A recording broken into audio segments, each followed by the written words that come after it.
Moving to a new country isn't easy. Ashima was struggling leaving her family.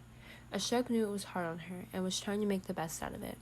Soon, Ashima had a son and a daughter, and they grew up, struggling to understand their culture. The older Gogol got, the more he wanted to be like everyone else. When he got to college, he started going by the name Nikhil, but everyone called him Nick.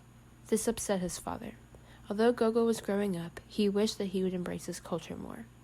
Even though he was not living the way his father wanted, he graduated college and moved to New York. There, he worked for a firm. One afternoon, he was invited to a party. He wanted to meet new people and thought this was a great opportunity.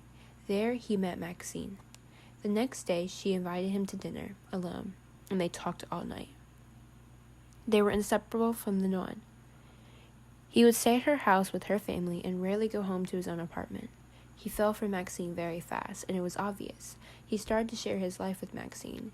He showed her traditions and things that he would do with his family.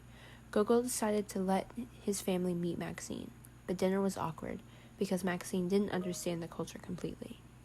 After that, Gogol went out of town with Maxine's family. He didn't give the number of the place they were staying to his mother or father. He was alone, but he felt safe with Maxine's family. While out of town, they celebrated Gogol's birthday. He was waiting for a call from his mom, but never got one. That evening, he tried to call his mom, but all the phones were off. He thought nothing of it and tried to call again later, but the phones were still off. Kind of worried, he asked Maxine if she knows why the phones aren't working. She looked confused, but worried. Gogol knew something was off and went up to the room to start packing his stuff. When he came downstairs to leave, Maxine's dad was blocking the door.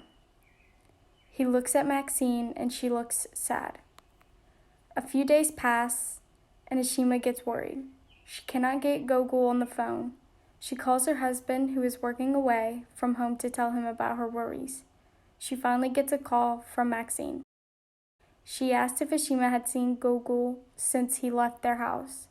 Ashima begins to worry more. She goes to Maxine's vacation home to talk to Maxine and her parents. There she finds Maxine crying. Maxine tells Ashima that she doesn't know where Gogol is and that they have looked everywhere.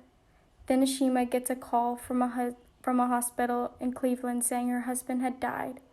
Ashima was so distraught that she ran into the office and closed the door. She found all of Gogol's things hiding behind the desk. She called the police, but it was too late. She tries to make a run for the door, but it was too late. She was trapped just like Gogol was.